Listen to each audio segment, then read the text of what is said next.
What's up? Welcome to a new episode of Movie Schmovie. This is episode 459. My name is Steve, I'm one of the co-hosts of the show, and as always, I'm joined by Ron. Well, that's interesting enough, Mr. Trickle, but it's just not my specialty. But I'm John. I'm not Dr. Claire Lewicki with my hand on Tom Cruise's junk, as you might have thought from what I've said at first. Good to see you That's how you guys. start a show. Yeah, there it is. Anything with the trickle. Yeah, anything with the Good. trickle It's on a- the it's a- penis. it's only uphill from there. You know, all the names in that movie in our required viewing pick, not all of them, but many of them have that sort of almost like when you were in fifth grade, the kind of joke names you would have come up with, you know, to be either cool or to sound like you were making dick jokes or something. Anyway, we'll get into it. We'll talk about all the names. So I mean, today's episode, we're gonna get to Ronald's required viewing pick in a moment. We'll go over some, if any of us have seen some bits and bobs, random things we may have watched, but you went blurry there, Ronald. I know. Yeah, you did. What happened, Ronald? Why'd I you don't get blurry? know. There it goes. I And was then waiting. I think the big reveal here, the big part of the episode is going to be Ron and John talking about Fantastic Four. They both were able to see that today before we record it, so I'm excited to hear. We didn't see Fantastic Four. We saw Fantastic Four.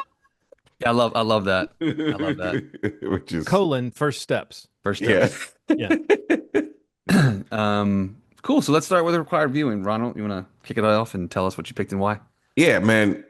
As I said before, everything that Tony Scott made isn't shit. And especially June 27th, 1990, a gem of a movie came out by the name of Days of Thunder, which is a great race car movie starring Thomas Cruise, Nicole Kidman, and Timothy some Krubs himself. Timothy Cruise. In the height of Tom Cruiseness, man, this is like this is like young, fiery Tom Cruise. I Which want to is talk really about cool. this when we get into when we Oh, get to okay, this. cool, Yeah, cool. yeah, Because yeah. That's a good point you made there. I want to get to that. yeah. So this is Days of Thunder at smack dab in the middle of when Tom Cruise is like rising to this level of fame where Michael Jackson, people are fainting when they see him, kind of fame. It's starting that, and I think that some of it is kind of a result of these types of movies. These movies where, you see this imperfect hero, handsome in every scene. He never really, even when he's get beat to shit and covered in dirt, still very striking look to him. His hair is always amazing. Very lovingly applied dirt. Yeah, yeah. And it seems like the thing about this gentleman is that he's a great driver, but he doesn't know much about the actually how to fix cars or how they work mechanically, or he's just like, put me in a car and let me be a hero. And I kind of love that about him. And that's kind of at F1 we talked about this sort of dynamic that existed where there's a point where the hero has to work with the team to make things work, and this is no different. Days of Thunder has that dynamic where the the the the person that is really at the heart of the film has to humble himself and start listening to his team to become a better driver, which is cool, man. Seeing people humble themselves, and it doesn't take away any of that ego of his, but this character Cold Trickle is a crazy character. Cold Trickle, which is nuts. Mr. Trickle. Mr. She calls him Trickle. that. Yeah, but is it a love story between Tom Cruise and Nicole Kidman, or is it a love story between Tom Cruise and Robert Duvall? I think you I'd could say make Robert the case. Duvall. I'd say Robert Well, I mean, Duvall all Robert the Duvall's way. the second lead in this, and maybe even the heart of the movie, you know? So I do think that this was at a period when Tom Cruise was like working with actors like that. Like, I mean, I meant to pull up where was Tom Cruise in his run at this point, but I mean, he's acting opposite these greats. And I would like to come to this question, Ronald. You said that Tony Scott didn't not everything he made was shit. Let's just look at the list. Let's just real Yeah, quick. for sure, man. Shit or not shit. Okay. The Hunger, I wasn't a big fan. I'm gonna just say, Yeah, like, not for me. but yeah, not shit. Not yeah, like not it's kind shit. of the Not reason it's not my thing is not because it's terrible. It's just right, because right, it's right, kind right. of the type of thing that is. Top Gun, Great. Great. Beverly Hills Cop Well, we 2, got not shit. Let's go not Not shit. shit. Or yeah, not shit. Beverly Hills Cop 2, Not shit. Not shit. Revenge, Kevin Costner, yeah. yeah, yeah, Not shit. I don't think it's not shit. That's not shit. Days of Thunder, Not shit. Not shit. The Last Boy Scout, Not shit. All True right. Romance, Definitely not shit. Masterpiece. Masterpiece. Crimson Tide. Not shit. Okay, here's maybe one. The Fan. I don't know. I like that movie a lot. Yeah, maybe I need to see it again. Yeah, Yeah. I'm a fan Or of that one. maybe I need to see it for the first time. I don't know. Maybe I felt like I saw it. Now, here's one I would say not shit. Enemy of the State. Not Not shit. shit. Spy Game. I don't know that one. Not shit. Hold on. What's Spy Game? Let me see the cover. Brad Pitt. Not Redford, shit. Not shit. yeah, Not Redford shit. and Brad Pitt. Here's one I'll say not shit. Man on Fire. Definitely not shit. Mm. So I'm saying like last week, like hit like that comment even starting this off. It's like Yeah. I think the exception would be the shit. Like Yeah. the rule, he's got some entertaining ass movies. Yeah. You know, I like to And then- open with something provocative. I Like, No, love I know it. you do. I No, but I expect thought it. it was a good question. It was a good question because then there's Domino, and that's possible shit. That's right? possible shit. Yep. that's, you know, it's Deja crazy. Vu is that any good? I didn't see that one. That's Denzel. I was time travel. I mean, I thought that there was some coolness to that. Ooh, cold chill. Yeah, no, it's okay. It's okay. Deja Vu It's did okay. that teaser. Whoa, Give me here's give me a one- cold chill. Here's one I God haven't damn seen, it. but I have reason to believe is not shit because people seem to like it. The Taking of Pelham 1, 2, 3, the remake. Definitely not shit. Not It's shit. good. Okay. I saw that in the movies. It was pretty damn good. And then Unstoppable. People said that was pretty good too, right? Let me Definitely. see. Yes. Let me see. Yes. What is Unstoppable? Chris Pine. I don't know if I saw that one. Chris Pine and Denzel. And Denzel. Yeah. Is that So the like maybe three train or that four wouldn't shits. stop? That's the train, yeah. Okay, yeah, I did see that. Man, Tony Scott maybe has more bangers than shit. I mean, I wonder if Ridley Scott's track More record is bangers than worse. Nash. Huh? I wonder if Ridley Scott's track record is Oh, worse. man. Even though he's technically the more accomplished brother. However, it would take 7 hours to go through Ridley Scott's career. Is that the twist? Is that the twist that really might have more shit than Tony? Well, we know this about Ridley that he makes so much stuff that shit doesn't really stick to him. Do you know what I mean? He's so prolific. I was going to call it, but productive and prolific. We can just call that prolific. No, but he is. So I think that's how Ridley Scott beats the rap. You know, is that he's not a hack. He's a journeyman, and he just Yeah, works. yeah. He works to live, and he will probably drop dead on a film set. And I think I say that about him in the best way. Sometimes I Yeah. feel badly towards people who you'd say that about. Well, of course, Tony Scott's story is very tragic, but I do think that some of those are some of my favorite movies of their era. Like I love Crimson Tide, Yeah. True Romance. I haven't seen it in a long time, but I remember thinking it was.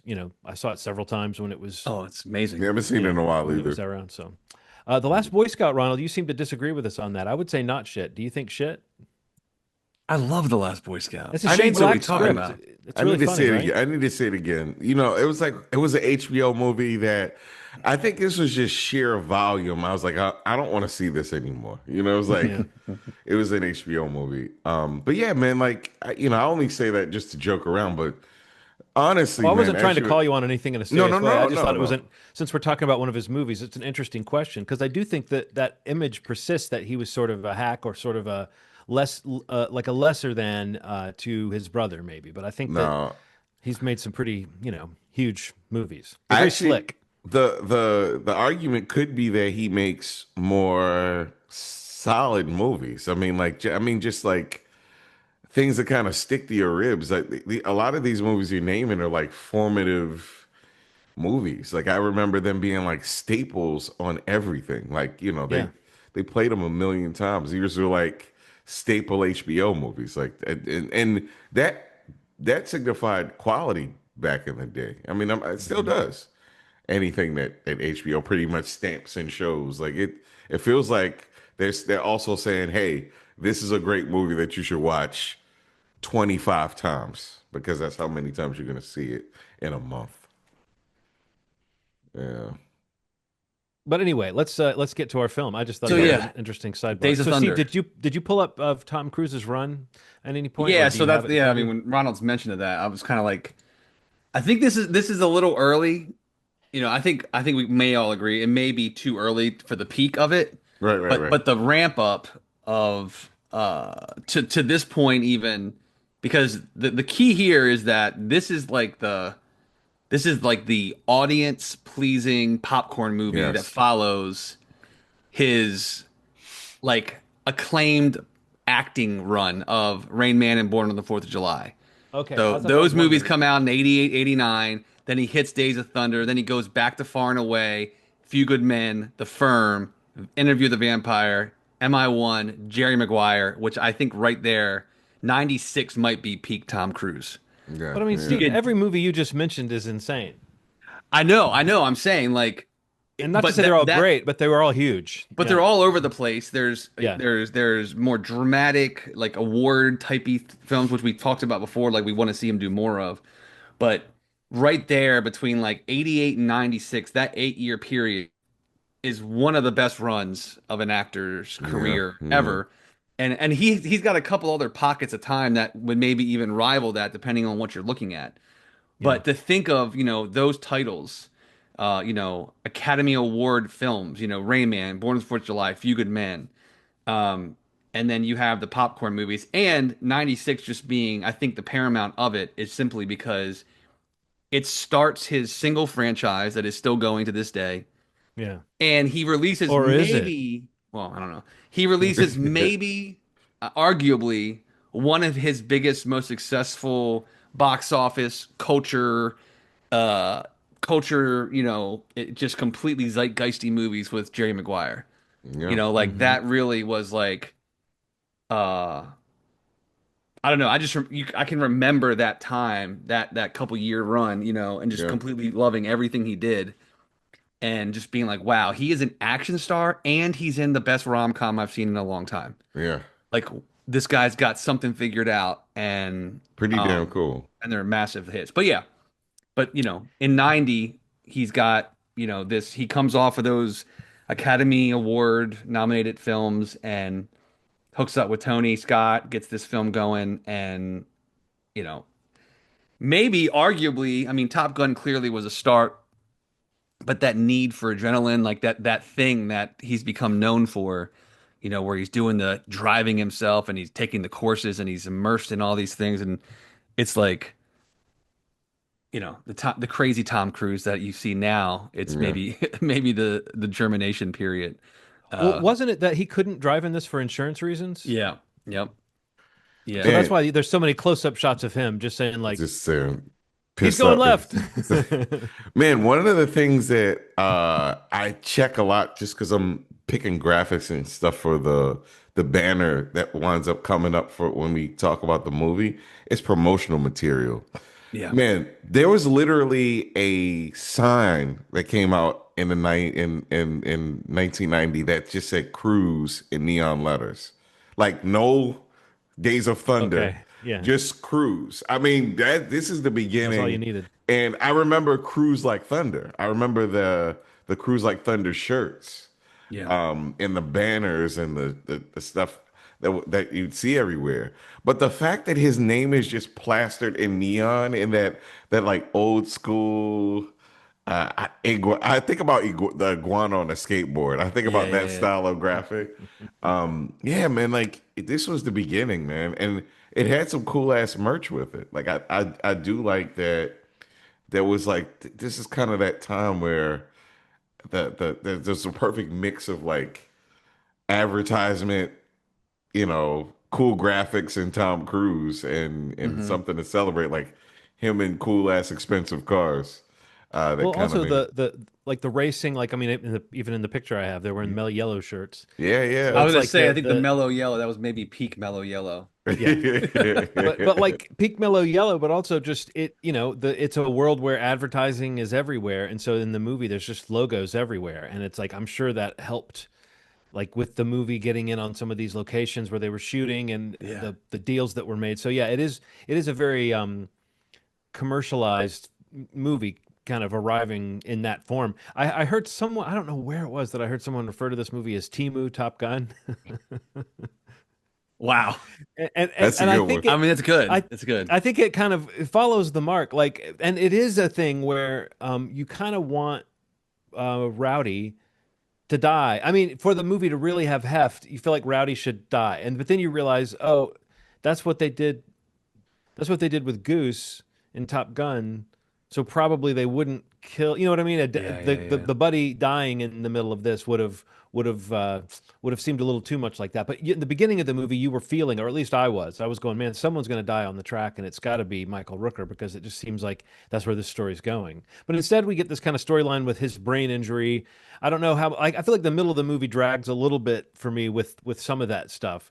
But I do think that like anything that would have made this movie, just because I'm not into cars, that would have made this movie kind of uninteresting to me in like when it came out, like just because Right. it's not my kind of thing. Now it feels kind of quaint and kind of charming to see a movie made in 1990 that's like got footage that looks as good as this. Some Yeah. of the scenes are just amazing looking, Yeah. um, and also that have these actors doing things opposite each other. I mean, like Tom Cruise is definitely turning up. We're talking about how he's kind of forming his persona, but early Tom Cruise performances, he does these like gear shifts where he's just like yelling and he's so intense, and it's like it's not as modulated as what he might do later, but it also like I said, he's in a scene with Robert Duvall. He's Yeah. like before the year before, he's in a movie directed by Oliver Stone, who was huge at that point. The year before that, he was in a movie opposite Dustin Hoffman. Like here's a Yeah. guy who's always tried to take on some kind of challenge. We think of him now as the guy who wants to like ride a motorcycle up the Great Wall of China or whatever, but which he probably will do. But or he wants to get shot out of a catapult or whatever. But like earlier he had the same attitude, but it seemed to be like towards working with these name directors or Yeah. working with these big actors. So it is funny to see this kind of almost almost a parody of Tom Cruise. Like this performance in this, like even the way they have him styled with the button-down shirts with the top buttoned on and the sports coat and like the tight jeans, everything about him is like designed to like Tom Cruise is supposed to be kind of like he's the pretty boy, but he's also the dirty guy who just rides up on a motorcycle through the smoke cloud. It's he's very mythologized in this movie, and it made me think about how often he's had a big entrance in his movies. Where his character shows up, and it's like everyone's going, "Who's this driver you're talking about?" He's the guy that everybody's talking about before he shows up. So, but it's interesting to see him at this early point in his career where he's still like, I don't know, it seems like he's trying to prove that he's got the stuff to be a dramatic actor. And so he's really turning it up. Like that scene with Michael Rooker where he like gets the baseball bat and hits the floor and is like saying to him, he's trying to get him to snap out of it so he'll go to the hospital, I guess. Yeah. He says, if you don't go to the hospital to get fixed, I'll do it right here. And he it's like swings the baseball bat at him. And you wonder, like, is there a version of this movie where he would have beaten Michael Rooker to death with the baseball bat uh, if he refused to go to the hospital? But no, I think that it's like it's fun to see like John C. Riley. Yeah. Even is it Fred Thompson, the guy who plays like the company head, like the fat cat who comes in and tells him Yeah, to yeah, cut it that's out or It Fred is whatever. Fred Thompson. Thompson. Yeah. Big I mean, John. there's just all these '90s staples, '80s, '90s character actor staples, and some people you're catching, like I said, John C. Riley before they're big. So it feels like as a time capsule. I found it to be like a really fun watch. Yeah. As a movie, it does seem to me a little bit like discount, Top Gun. But again, it makes sense. It's the same team getting together basically to try to do something else that hits that spot, and it did, strike some kind of. I mean, I think critics didn't really like it, but like it did well in terms of box office. So, and that's with a budget that went hugely over. Although I've heard that maybe the estimates are like low like Mm. the 60 million that's reported, which is over the 35 million that was given at first. So it went way over budget, but some people think it may have cost as much as like 80 or 90 million.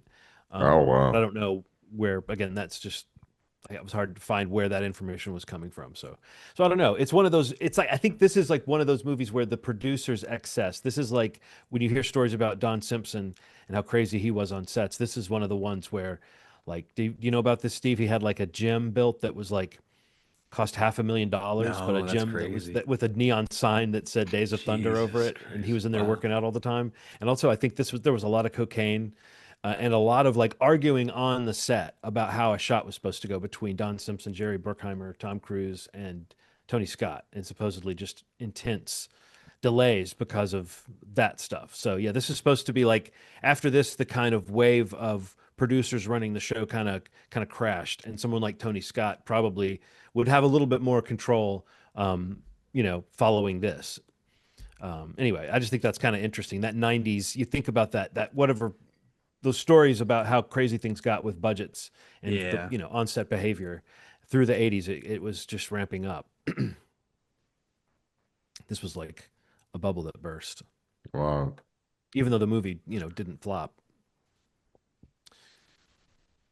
Yeah, I man. mean, So, I feel like the money, it's also like hard to lose perspective on like yeah, if it went over like crazy like that, it's still money going over, but like, the time too, Hmm. the amount of money it made for its time, I think it still made like 170 or almost 200 million Yeah, dollars. I think like Um 100, almost 170 yeah. worldwide, but still for that time, that Right, like I was don't know that was what not that is bad. adjusted for inflation. Like, let's see. I never know if the numbers I'm looking at are adjusted already. But speaking of Definitely time, not. another interesting thing was because it went so over budget, but they didn't bump it back. They didn't bump the release date back. Their post production time was cut, which should be about 5 or 6 months of post Oh production. wow. But they only had about 5 weeks of post production once they finished shooting to get it Mm.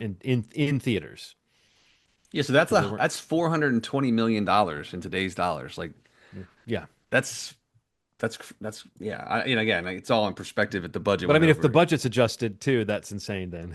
For sure, sure. I mean, But I what guess would you it's in line with a lot of these $200 million movies now. It's wait, what 250 was million it? or something. So 160 million. So that's 65 million adjusted is 159 million. Okay. 170. Yeah, 420 million. So I mean, still, Okay. that's Yeah. over double. I mean, that's That 2.5x on its thing. I mean, it's not amazing, but right. 2.5 times is pretty impressive. I mean, honestly, and also we're in the age of blockbusters, really, like where Right. movies are Right. expected to make all of that. And I think even now that's changing. Even now, these movies that come out aren't expected to make Mm-hmm. $1 billion as much as they might be hitting a more sane number than that. So Totally agree. I think that yeah, this can't be construed as a flop in that sense. But I do remember that critics were pretty mean to it when it came out, and I can't really remember. I don't know. It seemed when I was surprised it was 1990. That seemed earlier than I thought it was Mm. because I feel like I was a little older when this movie came out. But I think it's just that this kind of went by me and I didn't see it. So in my mind it was just I had it pegged as later in the 90s.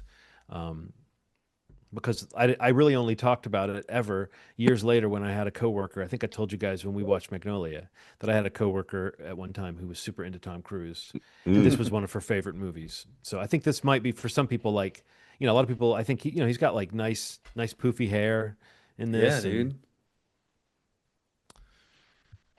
he likes it when they play a prank on him with a fake state trooper yeah, who grabs his junk. A lot of Tom Cruise's junk being grabbed in this yeah. movie. It's all kinds of dingling grabbing. That's I mean, I just feel like I mean, for me, just rewatching it, it did really kind of register again and yeah, remembering like that the again talking about the money and stuff like that and like that's one thing, but just like the impact on the moment. It was definitely a movie that registered and moved the needle. You know what I mean? Like in Hmm. terms of the sponsorship stuff, the brand stuff that you're talking about. Like there was tons of cross promotion and you saw it everywhere. I mentioned last week, like remember riding the ride at King's Dominion in Virginia near where we, not too far from where we live, as a Paramount Park. They had a Days of Thunder ride. Like it was like that much of an impact that it's like a big enough title that they're like, we can make a ride out of this, and they did, and it was a race car simulator type driven ride, but it kind of crossed that threshold of having that level of an impact that you would make a ride of it, you would see commercials everywhere for it, and like Ronald even said at the top, like the merch around this movie was everywhere, like the hats and the shirts and the variations of all this stuff because of the NASCAR element and um Yeah, I don't know. It's just such an entertaining, fun movie. And again, it's Tom Cruise in his ascension to like peak, in that decade, really running up to, maybe as big as an actor has ever been, arguably. And it's just like it's just one of the steps along the way, and it's like definitely a fun watch, and it was cool to go back and check it out again. Yeah, man. Um, what do you think of the Nicole Kidman Tom Cruise Sparks, Ronald? What do you feel like you were watching the I beginning of mean, something? Nicole Kidman is just beautiful in this movie, man. Like it's wild seeing how she's like real striking and tall. I thought she was taller. Maybe she's tall. Is she tall? I Yeah, She's can't. tall. Okay, she seems tall in this, but she's then like No, when she. almost she's 6 foot, I think. Yeah, then when I she's think near it's one of the Thomas. last times it's one of the last times that they didn't like really stick him up on an apple. I think because I think you Okay, can really you can right, see right, their right, height difference in this a little bit more than you would later. I right, guess right, is what right, I'm right. saying. Later, I think he's got the lifts or he's standing on something. And like in this movie, he's always like sitting down, and she's so it Hmm. kind of like doesn't make it quite as obvious. He's like being treated and running after her, and it's yeah. she gets in the car really quickly. There's a lot of like somebody was very considerate of Tom Cruise in this movie in terms of height. But She's yeah, in the man, car and he's leaning in the window. yeah, You're right. yeah, It's it's a like where lot you of can't peg like it. Yeah, yeah, it's when he's no like when face to he's face. running after her and Yeah. harassing her. I like that he like kisses her in the middle of the physical and then runs after her and says, "Why are you ignoring me?" Yeah. And she basically is like, I've been wanting you forever. She just kind of melts down and starts slobbing him down, which I think is How really, old was she in this? Because isn't she like the best neurologist in the area or something? yeah, yeah, yeah. But like I She, don't know. I, I guess I believe that she looks like she was in her 20s though. there's something about like, doesn't she seem like much more of an adult than he is? Like, even though there's like a little bit of an age gap, like he seems old, he is older than her in real life. But there's something about the dynamic in that movie, man. She seems like she's a good 15 years older than him. Not physically, just like She's more He still. was mature she was seeming. 22 years old when that movie came out. Wow. Okay. Can you believe that? No. He was No. 27. Yeah. He's 5 years older. It seems the She other way was around. 22. She just had like a Well, older, mature she presence. looks 22 though. That's is the problem. But I know what you mean I, in terms of the way the characters are performed. oh yeah, yeah, yeah, Yeah. for sure, He for sure. seems more boyish in some ways like than she seems. She seems more Wow. mature. You can't tell, man. Like, we're in this era now. I mean, this doesn't quite apply back then. People take so much better care of themselves now. There's like a point now where like somebody could be in front of me and be like, "I'm 57," and you'd be like, all right. I mean, I Yeah, thought that you were whatever that 32. means. Yeah, Yeah. whatever. I thought you were 32. But like, people take such good care of themselves now. It's like skin treatment. I don't know what it is, man, but something eating's different. People exercise a lot. But yeah, Nicole Kidman looks great. And she looks like a 90s 22 though. What you referred to is a 1990s 22, which is like A little bit a older. yeah, a little bit older, like Yeah. which is now you'd be like, what is this 30-year-old doing with it? Just the way people age now? They look a Hmm. lot younger. It's just strange. I don't know when Yeah. that happened. I was looking at my yearbook and I was like, who are those old people in this yearbook? And they're just people my age. But yeah, but yeah, there's something about the way she's presented in this. You're right. That just she skews older, just older than him. Not even like any older than anybody else, but yeah. No, she definitely seems like again, it's just like she feels you have to really go, all right, I guess I believe that she's in this North Carolina town and that she's the best Right. neurologist in the area or whatever. And she really does seem to me to be every bit of 22. Yeah, yeah. But also just their dynamic is so funny. That's just not the way you would write the key romance now. You wouldn't have him kind of bothering her quite so Yeah. much, But I mean, that's just the way they did it then. It was to Just have the Pepe guy Le be like, Pewing all over the goddamn screen. pretty much, It's yeah. just a Pepe That's Le a good way Pewing to all over the describe it. place. Yeah, it's a little crazy. But fun movie, Um, man. Very good. Tony Scott, we give this one a thumbs up and a go ahead, see this thing. Yes, 35 years later, go see this thing. Yeah, go see Yeah. the movie we just potentially Yeah. spoiled. Although I don't know Yeah. if we talked much about the plot. The problem is that the plot really isn't even the point of this. It's, No. like Not at all, yeah. you can kind of feel the beats coming so much that when they do have to sell one of the beats, it feels like, yeah, you guys, you don't have to do that. Like when Carrie Elwes is in the car at the end going, he always goes on the outside. Well, I'm gonna go do this, and then it's Yeah. like, oh, he's on the inside. No, and it's like those little lines that it's like, you guys, you don't need to do that to try to Yeah. convince us that something's actually happening here. This is all very, we get it. Carrie Elwes, you brought him in to be an asshole.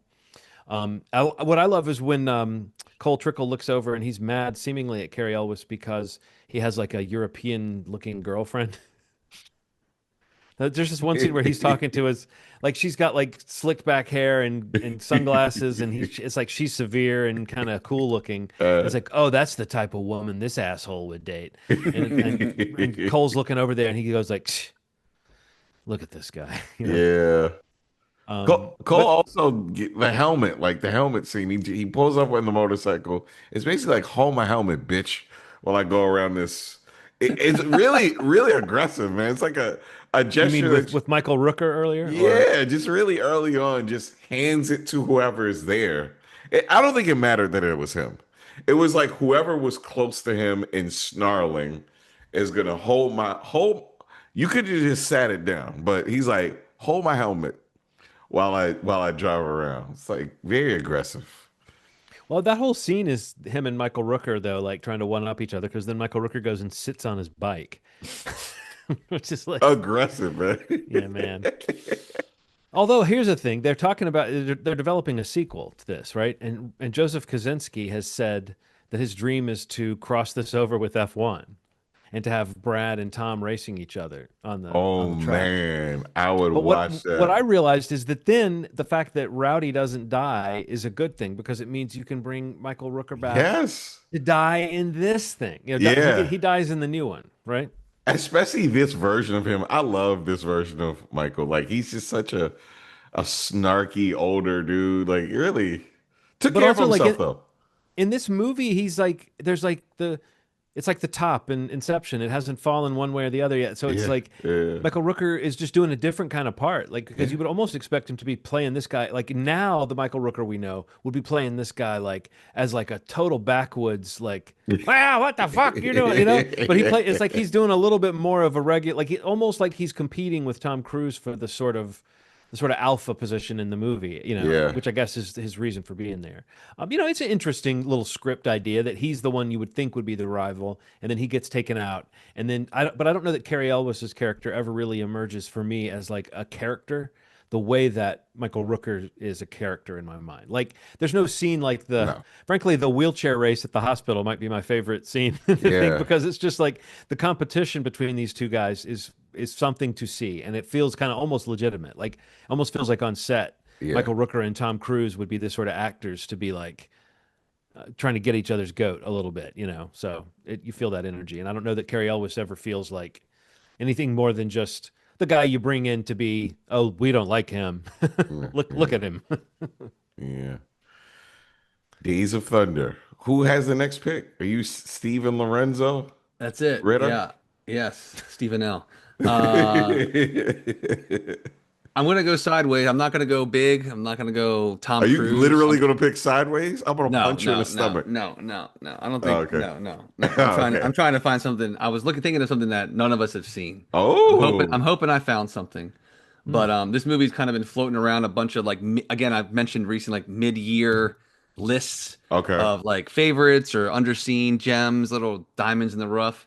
But this has been on a number of them, and it's like right up my alley in terms of a sports movie, nostalgic, a little heartfelt, but it's a little indie movie called Eephus, Okay. Eephus. It's Hmm. available digitally now, but this is the synopsis. A grown men's recreational baseball game stretches into extra innings on their beloved field's final day before its demolition. Humor and nostalgia intertwine as daylight fades, signaling an era's end. Okay. Hmm. But I think it may still be the case, but I'm pretty sure it's got 100% on Rotten Tomatoes, Ay, like 70 or Dios 80 mío. reviews. and a friend of mine saw it at a festival and loved it, and just was like, "Yeah, When I mentioned it to him, he said, "Yeah, you're gonna love this." But it's on it's like rental, a couple bucks on all the Prime channels, but I think you can stream it, and scream it depending how excited you are Mm. on Mubi. Okay. I saw it on the list. I don't really know much about Mubi. Do you know anything about Mubi, Ronald? Movie is a subscription-based Okay. thing that they used to have. But basically, it's like A streaming service. It's another streaming. service. Yeah, it's kind of like Okay. yeah. So the way that it used to be was movie used to give out, you pay like 15 a month and they'd send you a DVD every month Mm. of a new movie. And I think since they've changed it to a digital format, like they kind of drop new movies every couple days. Like it's a pretty frequent thing. It's a heavy duty rotation of movies. Well, it registered when I saw it on one of the lists Yeah, of where to yeah. watch it because it's the studio that did The Substance. Yes, Yeah, yes. so like I know that's like they have that on their banner, Yeah. but yeah, I don't And know, it's a but free 7 day trial. I mean, it looks I was like yeah, I was gonna say I just pulled it up. Yeah, if it sounds, check it out for free for seven yeah, days if you want to watch it. But I this might movie's supposed do. to be great, very kind of smaller movie, but only an hour and a half long. Cool. But I've been wanting to check it out, and I figured it may not have found your eyes yet. So, Mm, mm, yeah, it's called Eephus. Again, it's Eephus. mm. Available for digital rental. It's like $4, I think, if you want to rent it. But we'll check that out and talk about it soon. Risky Cool. move, following up a car movie with a sports movie for Yeah. me. Just Wow, as went John, small though, but you but know. but this sounds really charming. I mean, that story sounds really charming, and Days Yes. of Thunder, like I said, has its own charms for me just because it's a movie from 1990 where you see the film grain and you sense the way. I honestly, I mean, maybe this is talking completely out of my ass, but I almost feel like this movie was influential in terms of the way that it's shot in some of those giant scenes. Like I I can think almost so. feel the DNA of this in people who are trying to shoot something like this later. But I guess you would have to track like what are the movies that have like the driving footage or the racing footage and the integration of characters with a real situation. Yeah. But I feel like this movie was a model that, again, for 1990, it felt like it felt very contemporary in some ways. That one thing that was, I will say this, we're talking about the 90 touches. This one touch I wanted to kind of mention. I don't know if you know this, Steve, but it feels like this would be a 90s fact right up your alley. Do you know that the last song is sung by David Coverdale of Whitesnake? And do you know that Tom Cruise personally requested that he come and sing the song? I have only come across that fact before when they were talking about his involvement with Rock of Ages and how, how Tom Cruise is in the film version of that and like Yeah, apparently has a affinity for the hair band era of music, yeah. and Of course he that does. that completely checks out. But yeah, that I remember coming across that factoid when I don't know if it was him that said it in an interview when Rock of Ages was coming out, which honestly he's kind of so fun in that too. But yeah, that's crazy. Yeah, David It's Coverdale, just funny to picture the day absolutely. Coverdale gets a phone call. Yeah, It's 100%. David. What? It's Tom Cruise. I need you. I need He you. wants you to sing a song called Last Note of Freedom for his little car movie. Last note of Well, freedom well, I should ask Tawny Katane, my girlfriend or wife, I don't know which. at that time. At this time, I'm not sure because John doesn't know this. Uh, Let me ask her if I That's should do wild. it. That's wild. No, it's just a funny, like, that's one of those things where it's like, that's so 1990 that it hurts. Yeah. Yeah. Tom Cruise calling David Coverdale. David, we got to get you back for one last job. Um, all right, but Eephus, cool. Yeah. Um, So I anything want, else? yeah, I was gonna say I wanted to mention one movie that I stumbled across over the weekend with my entire family. Um, I've been hearing its name, I've been seeing it on the socials and on Netflix, but I wanted to give some love to an animated film, Sony Pictures, called K-pop Demon Hunters. Oh, Keep I've hearing heard of about this. this. This movie is so good. Really? Like if your mind can accept infectious pop songs and K-pop and anime and just kind of really really fun animation, kind of sort of inspired by yeah, reading a little about it like the Spider-Verse animation, but with drawing a little more from like anime and things like that. But Yes, this is such a fun movie. The music is so good if you like pop, K-pop even specifically. But just this idea that uh there's this girl K-pop group who basically lead double lives as demon hunters and protecting the world by keeping this like blanket shield over top of it, which through their music, which unites everyone, which creates this shield to keep the demons at bay. Um, and then some of the demons come up with a plan to become their rivals as a boy band, a K-pop boy band. So it's like who's more popular, who's kind of taking, the chipping away at that safety net that they maintain. But uh, it was really cool because it kind of just it dips into all the mythology and demonology and even the K-pop stuff of what that is now, Hmm. which I'm not completely tuned into, but I'm very much aware of it from the music that I've listened to.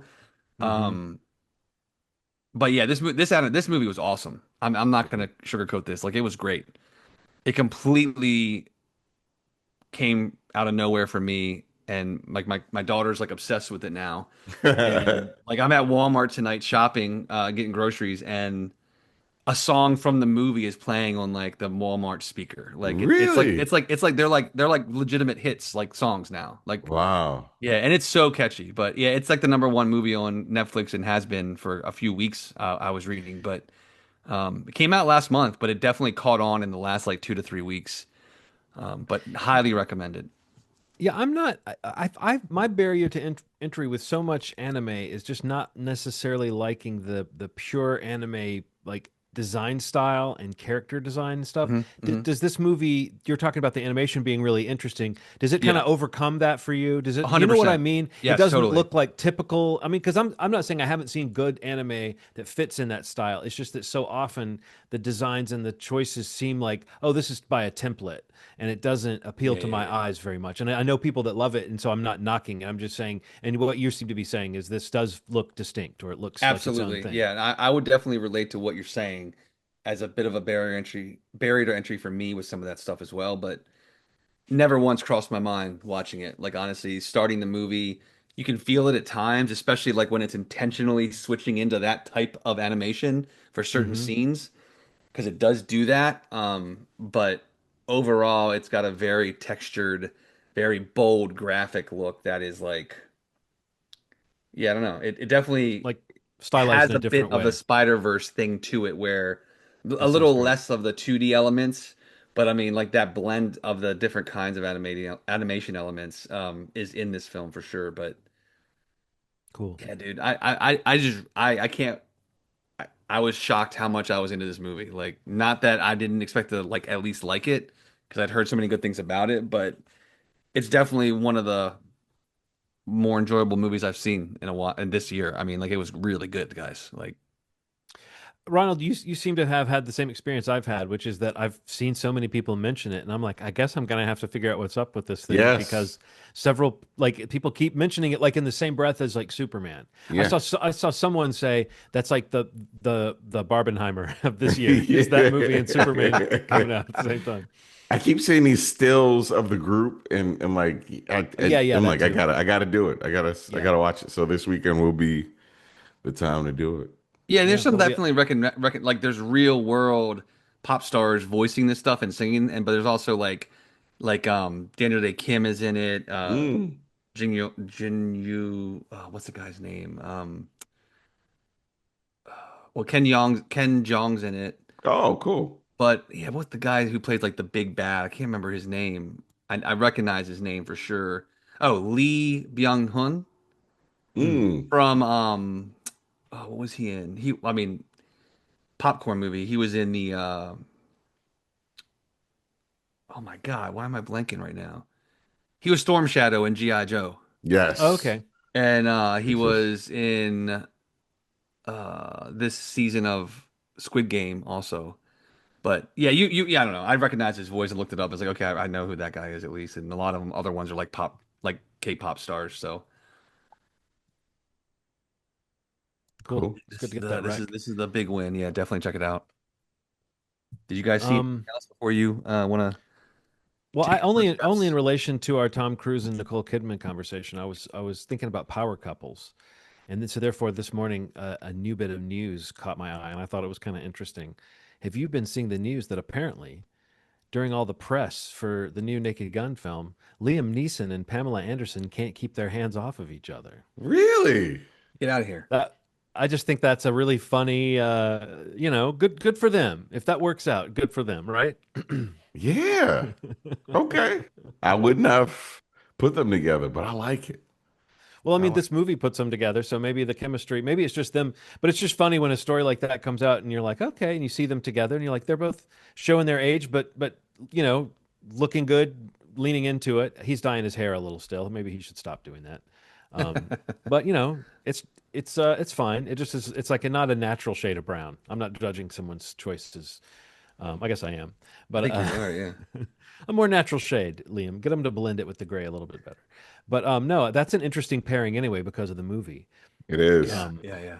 but I guess her casting kind of lines up with Priscilla Presley being the casting before. That's not like someone you think of as a big actor. You know what I mean? Like Yeah, Pamela Anderson kind of fits into the same spot. But anyway, I for didn't know sure. if you guys had like a power couple that you particularly like, or not, just a famous couple that you like. I thought of a few that I thought were kind of cool people that are together. But do you I have have one anybody? on my top of my mind right now because I can't wait to see their new movie next week. Would Oh be yes, Dave Franco and Allison Brie. which is Mm. together the movie. Yeah. Yeah, I can't wait to see that.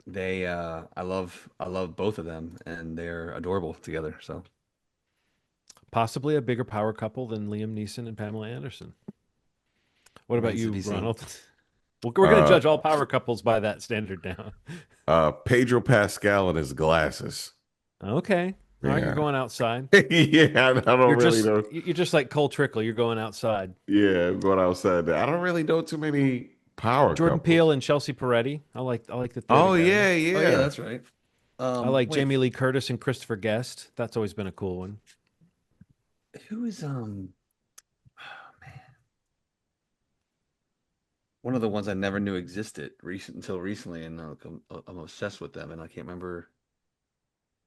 Uh, C3PO and R2D2. that's what it was. They're not Yes, real. I'm Yeah. sorry to say they're not real. that's what it was. Nah, I mean, there's tons of them, but there was. Hmm. I really like Eva Mendes and Ryan Gosling. That's a good one. That's a great one, I think. Yeah. I love how they met, and I love like that movie is their chemistry is insane, and Yeah. you totally buy like that's where it started. Yeah. I Um, just don't like that I haven't seen her in something since that movie. Yeah, that's true. Like, I yeah. legitimately haven't seen her in something. Well, And that, the other guys was that after that movie? that Or was, was that before, right around that time? Because I think that she was was great in inside that. the, She was hilarious in that. she was. But yeah, I don't know. There's tons, but God, who was I just thinking of that I like?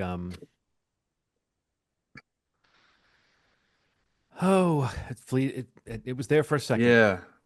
But yeah, I every mean, now and then you don't know. Well, Joel Cohen and Frances McDormand has always been a cool one. sure. What's the The people one? who can make it work over time are the ones that I guess you really notice and are kind of impressed by. The Right, ones where right, it doesn't right. feel like something arranged. Oh, late in life, every now and then it's kind of cool. Martin Short and Meryl Streep. That's who I was trying to think of. That's one of those things where Oh they're just, yeah. yeah. It's like it's like, oh, I bet they're both I've enjoying each other's company. They both seem cool. I've always loved Kevin Bacon and Keira Sedgwick. That's a good one. Yeah. Yeah. That's like longevity and like they genuinely just seem like they're like the perfect people for each other. Like every post I see of him and her Right. walking back from seeing a movie and they go to the movies all the time and he posted and they're talking about like it just seems so genuine and like they're just with their kids and stuff like I don't know. They seem like they have a really great relationship. Well, right. During COVID, I feel like they Oh, posted a lot of 100%. shit from like their farm, and it's like them being kind of Yes. corny and sweet with each other. But it's like they see, yeah, you're right. They seem like a good match. They seem like they're 100%. really solid. And just completely genuine. And I'm sure that everything we're seeing is not something curated. It's the real them. It's real life. Well, we love You know love what's on funny? Movie You know what's Schmovie. funny? I hear that and I say people of a certain age I believe it's more genuinely them and not curated because I want to believe they don't know how to do it. Yeah, Yeah, it's a little They like yeah. I don't. said, it's a little corny. Yeah, like It's a they little don't care enough to care enough to like have to make it look like a certain like it's just like oh yeah like film me doing this to Sosie Bacon like you're like here yeah. film mom and I doing this and it's like I'll post that like I believe that of a certain age celebrity where like definitely younger celebrities it definitely I would never doubt that it's so much more curated and I question the authenticity and how genuine it is but which is why the two of them come to mind because I just feel like I've been seeing that in them for a long time, and you could probably convince me that he maybe doesn't know how to use a phone, or something. He calls it the TikTok. Put me on the talks. But yeah, I mean that's a pretty good list. Yeah. Yeah. Ronald, did you see Um, anything else other anything than else besides the big guy? No. the big guy? Well. The big guy. Well, Ronald, do you want to sing us in on this one? Fantastic Oh, Four. Semicolon. I mean colon. First Yeah. What if it steps. was semicolon? That would be a real Yeah. that would be like the asterisk on Thunderbolts. It's like, what's this up? What's Yes, this about? about. And then this would be like, what, a semicolon now? What are they doing? Yeah, what the Um, hell? they're gonna have an M dash next. Um, so Ronald, what did you think of First Steps and what kind of screen did you see it on? And what was your experience Um, like? I've been converted to a Regal baby. I have Regal Unlimited for a little bit. I'm Regal and I'm also Gang Gang. I'm also gang gang. A24 Gang Gang for Yo, can you uh Mm. combine those, Ronald? What happens when you oh combine that? my When you become man. Regal Gang, what Regal happens? Gang Gang. It just explodes. Like fucking yeah, so I saw it at Regal IMAX screen. I went to a fan screening. Oh, can you see this? I got a Oh, Like a special keychain? Fantastic Four keychain. that's Yes. Nice. pretty cool. That's what they do at all the fan events in Regal. Uh, it okay. First thoughts about Fantastic Four. It was pretty good, and I think that what this does is, it had a lot of heavy lifting, and I feel bad for it. I think what I really felt when I finished it was, damn, that was solid, but I may think that people may want something a little more fun, a little more. I mean, this did have fun, but really, man, this felt tonally when Galactus felt like Thanos. Silver Surfer felt like Thanos in terms of just seriousness. Like there was not a lot of joking in the scope of what this was.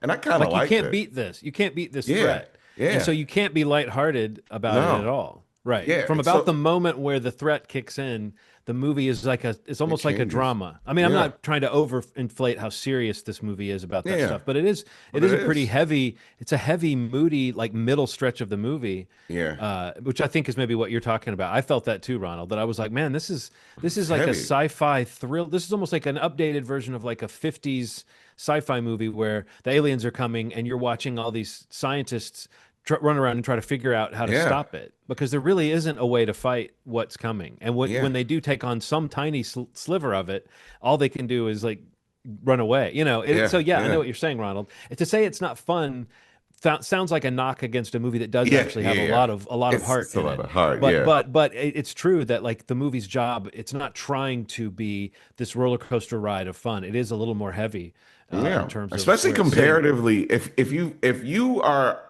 prepared for the tone of the Fantastic Four cartoon or any of the previous Fantastic Fours, Or even the you trailers. or even the trailers, you're not gonna get that. What you're really faced with is like the beginning, and maybe that's something purposeful of the beginnings of the types of threats that the MCU is about to face that feel like Yes. the scale is just different than this one. Like it feels like different than the previous iterations of the MCU that we've seen. Like this feels like I mean, you've seen the commercial. You saw that Galactus asked for the kid, man. Like, Yeah. like it does that doesn't feel fun at all. I mean, there's no like jokes about it. It's just like the kid or I destroy the world. I don't, Ronald, I don't think they should have revealed that in the I trailer. don't think so either. I I don't think think the so. movie takes, it's not that the movie feels spoiled necessarily by the trailers, but I think the movie takes a little too long to get to all the things that the trailer tells us. And Yeah, so you are like, you start to realize the shape of the movie to come. It's still like I still had some surprises. And I me feel like too. the last little piece of storytelling is some of the strongest stuff in it Yeah, because what they really are trying to sell, Steve, in this is this family vibe and the love Right. these characters have for each other. Right. And it totally comes across. And at the end, what you're really feeling a moment that the characters are feeling and something you might expect that it's like it makes something feel not cheap that might feel cheap in a movie where there's less heart. It's like the way the Yeah. movie ends feels really earned emotionally. And if you know anything about the comics, you know some of the stuff that they might be setting up. But if you don't, I think the movie has a pretty cool little surprise in the last act or the last scene pretty much that's just like what, oh okay, we don't know what's going on here. But you're right, Ronald, this feels like a taste of trying to carve off some of those huge cosmic things that are yeah, coming and make it feel relatable to these four or five characters that are like going to be here for each other and that we're supposed to care about. You know, we're yeah, supposed to care about that bond. Like if the Superman movie was about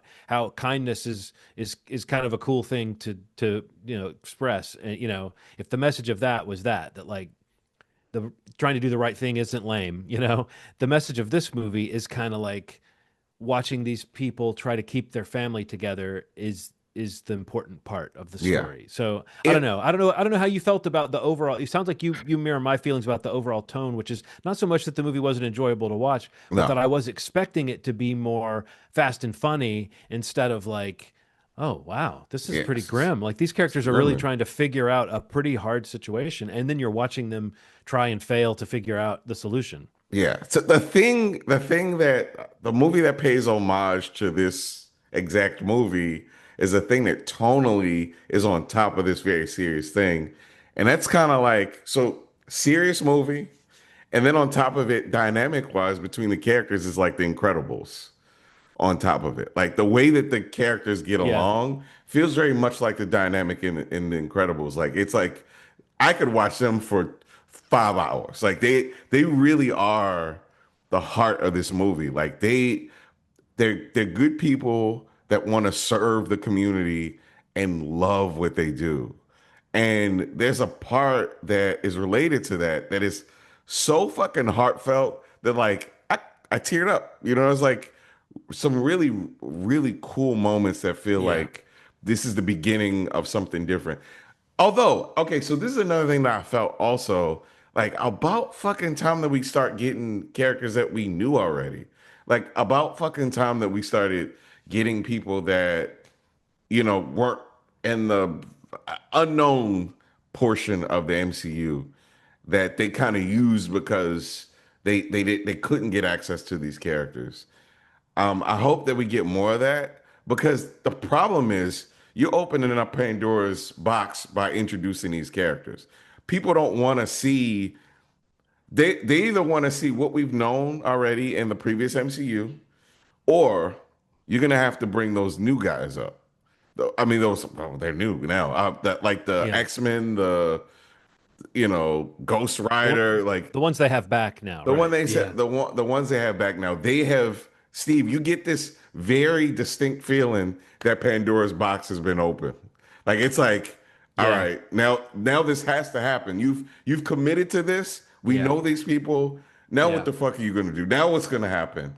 Right. But with that comes this insane excitement because these characters are so cool, and what they're doing the Earth that they exist on. It's very obvious that they're not in the same space as everybody else. Yeah. What they're implying with all this stuff in Reed Richards and how smart everybody is that something big is about to happen that I have no idea what it's gonna feel like or but you feel it. You feel it. It's like, oh God, man, like I think that they're tackling this a little different. I love one thing this felt at the end, Steve, is this felt distinctly isolated but Hmm. very much a part of a big story. Remember how when the MCU first started, how it was the teasers were like, what does this lead up to? 'Cause Yeah. I was kind of like, you could watch this movie by itself and it'd feel like, okay, I've watched a movie. Mm. This felt like that. I felt like I got a meal. I got a whole meal from this movie. And I Yeah. was so satisfied. But I'm also like, oh my God, this is a part of a bigger story that That is you gonna that you're continue. now a little bit more invested in, right? Yeah. And Ronald, I'll say this though, the and you know, this is not I'm not don't worry, Steve, I'm not going to say anything at all about the content of these scenes, but the post-credit scenes, Yeah. I think they made a mistake. I think the one at the end of the credits Hmm. should be at the beginning of the whole movie. And I think the Mm. one in the middle of the credits should be at the end of the credits. And there should be no other post-credit thing. Because I think that the one in the middle of the credits is more the scene people are wanting. Like that's the kind of post-credit scene people want. After, when you watch Yes. this movie, if you're on the hook, that middle scene is the one you're like, this is what I want to see. The one at the Yeah. end is one of those fun kind of moments that feels like, oh, we just showed you this because it's fun. And Yeah. I feel like they need to be careful with those with making. I mean, again, I don't really think it matters, and maybe they need to retrain audiences not to expect something so crazy. Yeah. Because I think what the MCU did eventually was have all these post-credit scenes with these cameos that didn't feel like they were leading to anything. They were Yes. just a cameo. And Yeah. Kevin Feige has kind of admitted as much recently. He said something like, "There's no real plan to." He said we may not get back to all of those cameos. So it's like, why did you throw it in then? So I Yeah. like the little funny scene more than I like that. Yeah. But my favorite kind of post-credit scene is the next time on. Yeah. And I like when they give you a next time on. I enjoy that. I don't For sure. necessarily need the funny scene, but if you are going to have the funny scene and the next time on, it's better, I think, to end. I think audiences walk out in a better mood if the last moment they waited for is the next 100%. time on. If you wait through that and then you get a Yeah. funny gag moment, it just doesn't like I think Thunderbolts did it right. They did like a gag scene and Yeah. then a scene at the end that was like a little bit more of a next time on. But Yeah. otherwise, you know, maybe people, it'd be cool to just stop doing them unless you have a reason to do them. Yeah. But I I still don't think know they're when gonna I waited, stop. I thought that middle scene got me. Like that middle scene felt like, Yeah. okay, you know, Yeah. I like I like what they've done with this movie on its own, like you said. And then the little hint of what we know is coming is, um, I don't know. It's a cool little chapter. It's not exactly like what they did with Superman, but it's reminiscent to me of the way Superman felt like a complete movie. Yeah. So, Steve, what it's feeling like is no Yeah, homework, no backstory, no that you have to study for. Exciting stories that feel very contained, but Hmm. also a part of a bigger story, which is really feels. I sounds weird saying it like this. Old school MCU. yeah, Hmm. yeah. With a little bit more visual style, or maybe even a lot more visual style. Yeah. This movie really has more of a defined look. The one complaint I would have, Ronald, about that part of it is that because it's not such a conventional structure for a superhero film, Yeah.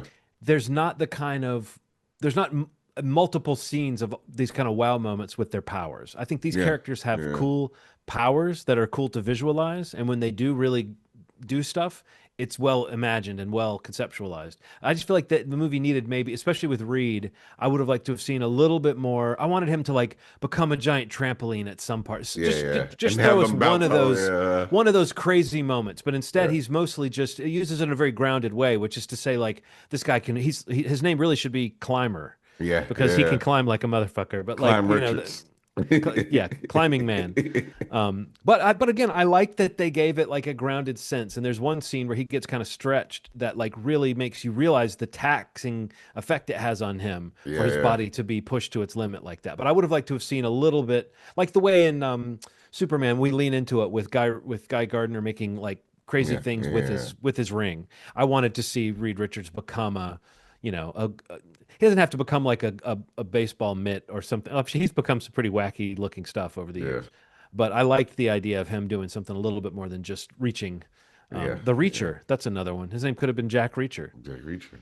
And anyway, Steve, I think that I think that you're getting that we enjoyed this movie, and I think But he has a question though. It's yeah, something is in his face that I Oh something's can't. no, eating at Steve. I just had like I think maybe just Something two is in his questions. face that's I think I have just like two very high level questions that sure. are You're a high level guy, so we me. I don't expect. want to get too in the weeds Yeah. on this. So Yeah. to both of you, and one favorite thing from the movie. Mm. Go ahead.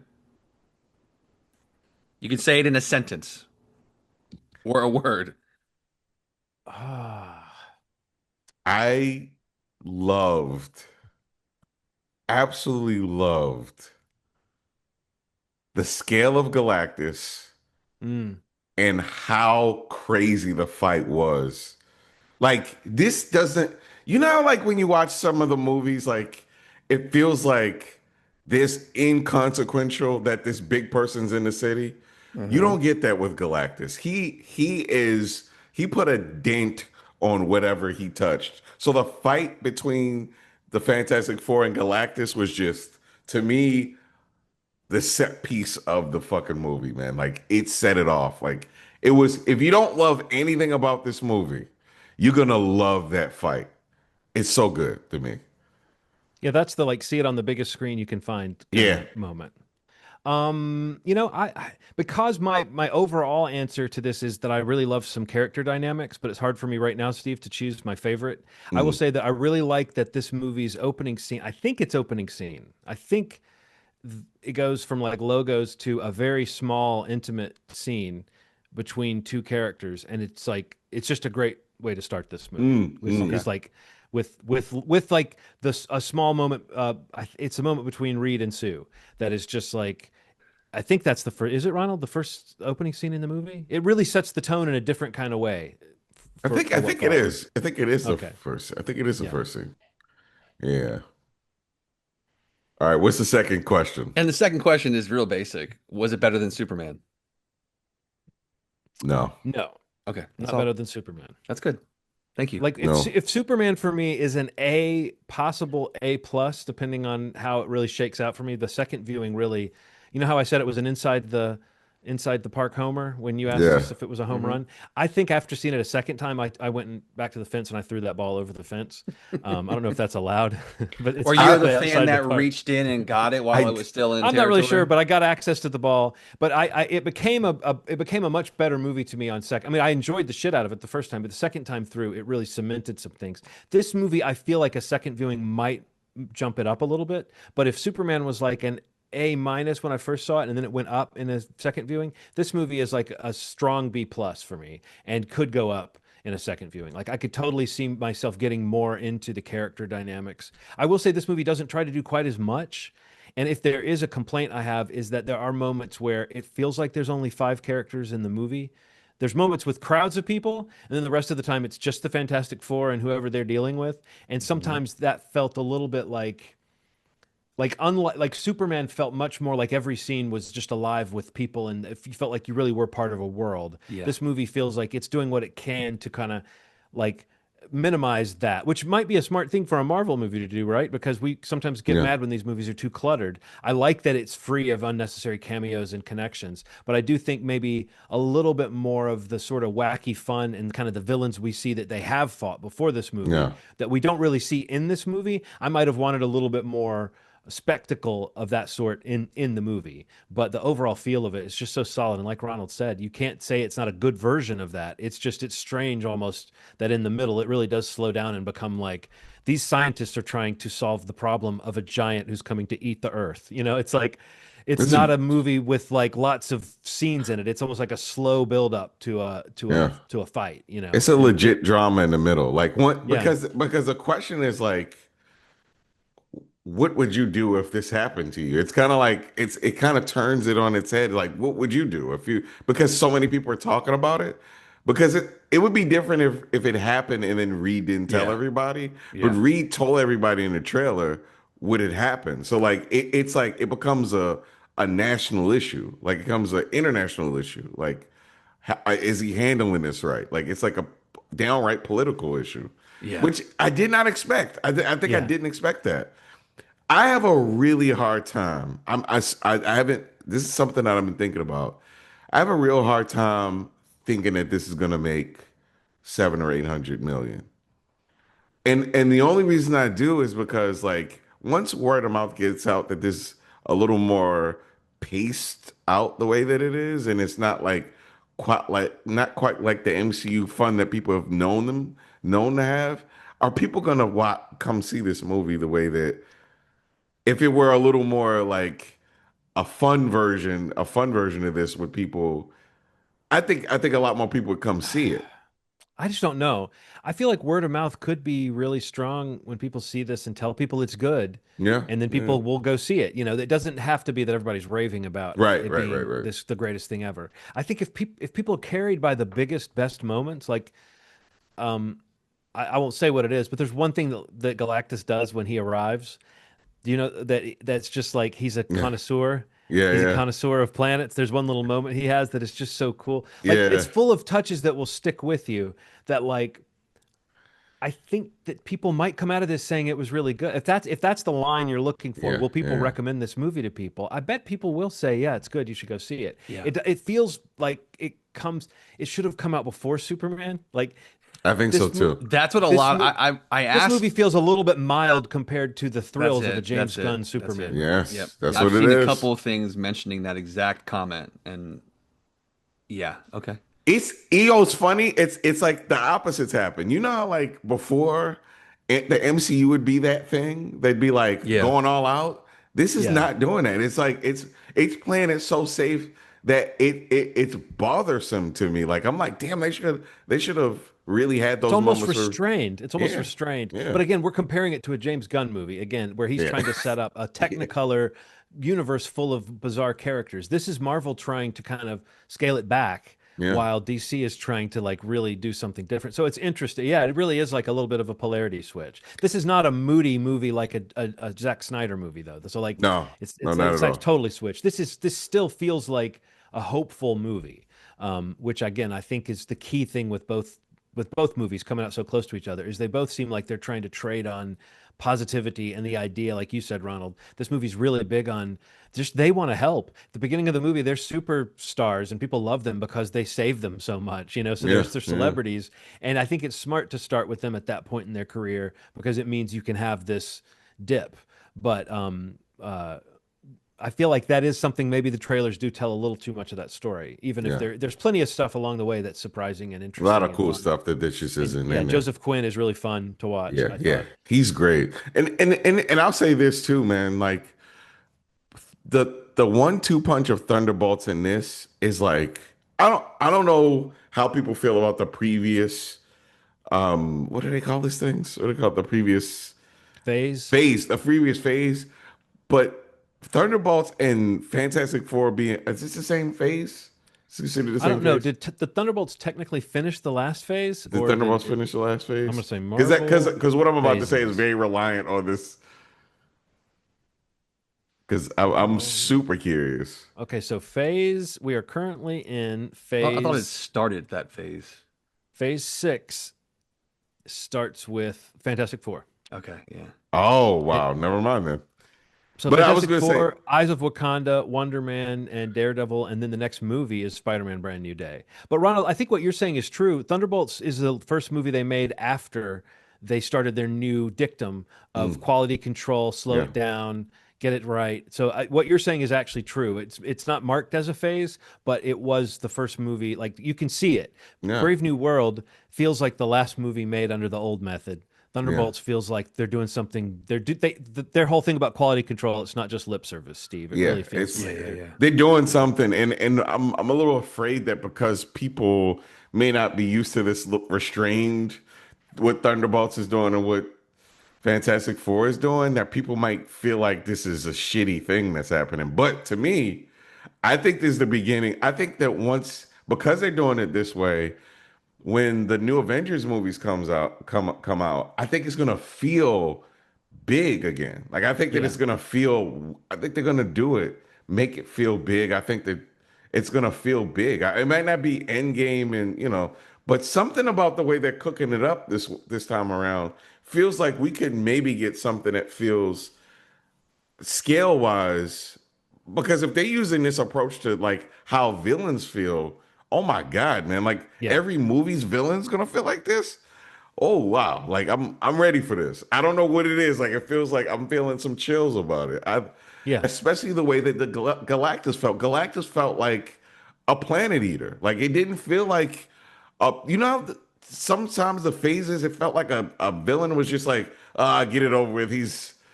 This guy was fucking scary, man. Mm. He She was came eating planets. eating planets, and it was showing them. And when she came and warned them, it felt like an omen. It felt like there's Hmm. nothing you can do about it. You can't avoid him. He's as predictable as the sun coming up, and he's coming to destroy this planet. And that felt so scary to me. Everybody was quiet when he came. Like it was pretty fucking cool, man. Yeah, no, it's true. Ron, you mentioned the quiet, and I think that's an interesting thing. The theater was kind of quiet, but it felt like they were in the moment of the movie. It Yes. didn't feel like they were quiet because they weren't engaged, you know. Yeah. And I also think I know we're just reiterating something we said before, but I do think it's worth mentioning that this does feel like the beginning of like what they do with Galactus. It doesn't feel like a one-off. It feels like, okay, now we're finding out about beings of this level and of Yeah. this power, and that you can still, attempt to fight them back. Like that it's not just futile, Yeah. but it's pretty damn close to futile, which Yeah. again is very reminiscent of the Thanos feeling. Like, that feeling after the blip, that scene where it was like 5 years later, Steve, and you saw how the world had been coping. This Yeah, yeah, movie, yeah. that middle stretch feels kind of like that, doesn't it, Ronald? Where it's Yeah. like Yeah. everybody in the world thinks that Galactus is coming to eat them, and that at this point there's no plan to stop it. Yeah. And so a lot of time goes by where people are just like, "Yep, it's happening," and the pressure is on our heroes to do something about that. So the fact that there's any light or joy in the middle of that movie at all is pretty remarkable. And Yeah. we haven't really talked that much about the cast. I mentioned Joseph Quinn. People are great in this movie. Like So good, man. the core four are just perfect. That's one of the reasons why this feels like it's the start of something, is because they do nail something with these performances, and they feel very lived in. Um, and yeah, I'm with you, Ronald. I'd watch a half-hour show of them just having dinner. Yeah. And Reed feels like the new Iron Man. Like he feels like the new leader in a pack of whatever's gonna be the new version of the whatever the Avengers are, or Yeah. East Coast Avengers, West Coast, whatever the hell they do, whatever they wind up doing, Reed is gonna be at the top, calling, helping to call the shots. I feel like Sue could be a And contender for Sue. I right up mean, I top think they're too. going I to be mean, a pair. I think they're going to be a pair at the top, to be honest with you. But she's kind of the lead in the movie, in my yeah, opinion. yeah, But I also like what you were saying about Reed. I will just say this: one of the things that's cool that they nail with Reed is Pedro Pascal doesn't play him like like a nebbishy nerd, but he does play him as like an awkward guy who would rather be off fixing shit in the lab than dealing with these emotional things and these other problems. And his approach to every problem is to try to solve it. And the whole idea that he thinks he's the smartest person in the world, it's not like an ego. I mean, Reed Richards can ego trip. He goes some pretty wacky places in the comics. But this notion that his ego trip is like, it just makes him feel embarrassed and ashamed of the times when he hasn't gotten it right.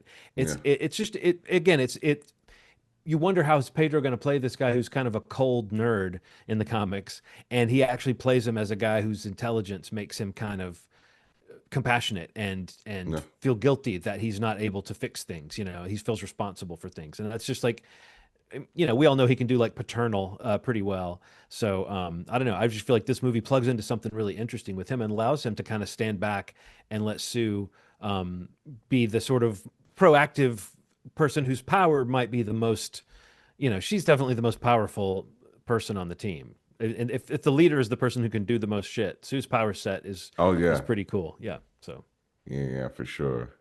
Whereas Reed just feels like the facilitator. Like he feels like he's like, all right, so you're more powerful than me. Let's figure something out. I it's kind like of like that. what if is Q's the inventions guy. He's the gadgets Yeah, guy in Chamber. yeah, M's the lead. I couldn't. I got my letters mixed up. I was like, which one's M, which one's Q? But Q, it'd be like Reed Richards is like, what if Q came on the mission? yeah, yeah, yeah. But he's like the guy who's working in the lab and doing stuff. Also, Ron, the other thing we haven't really talked about the Steve, the design of like the Right. their equipment and gear and stuff is just the coolest, like Very cool. merging of like 50s through the 80s with a little bit of future mixed in. It's another aspect of the world that feels really well imagined because it does feel like, oh, this is if you were in the 60s, but it was a more technologically advanced world, a more utopian world. It's just the design of like their ship controls and stuff. It's all really fun to look at. That's awesome. So Got to get caught up, guys. I'm yeah, I know. behind. I'm falling behind. You used to be our superhero movie buddy, I and know, now man. it's just Just can't two get of to us the theater. nerds. Can't get to the theater. Yeah. But I'm looking forward to seeing it. Yeah, I'm curious to see how well it does. Me too, man. Because again, this is like a different kind of movie, and I'm wondering on Yeah, the surface, like I said, the initial viewing, I know the first day or two is going to be okay, but like word of mouth, once that starts to trickle down about the tone and what this really a is, cold trickle. the cold trickle and these days of thunder we call July. I'm wondering how they're going You to got to handle. hold on to your hairy hog and hope for the best. Yeah. By the Oh, wait. way, listeners, if you're wondering why the hell I said that, Robert Duvall's character was named Harry Hog in the film. Yeah. I wasn't just talking about No, that's just John. furry penises. Yeah, man. But All right. no, But but positive yeah, and it sounds. response. I mean, it definitely is a lot of love around it. It's just I have to take it in and see. You gotta Yeah. see it. Anything else, guys? I think that's No, I probably think it, that's a right? show. For Yeah. now. Again, my pick for next week is for required viewing is called Eephus, Eephus. It's on Mubi. If you want to try the 7-day trial for free, go for that, or you can rent it for a couple bucks if you want to watch along with us. Movieschmovie.com is the website. You can go there to subscribe to the podcast in the audio podcast platform of your choice. You could also go to youtube.com/movie podcast. If you want to do the visual option, you could also just do audio there as well. We have long form, short form, so many forms there. It's just So man. too many forms, some say. We'd appreciate if you could listen or watch us anywhere. And if you already are, thank you. But tell somebody else. Let's spread the love here. We would really appreciate it. We'll talk to you next week. Thank you so much for listening. And as always, you made our day. Thanks.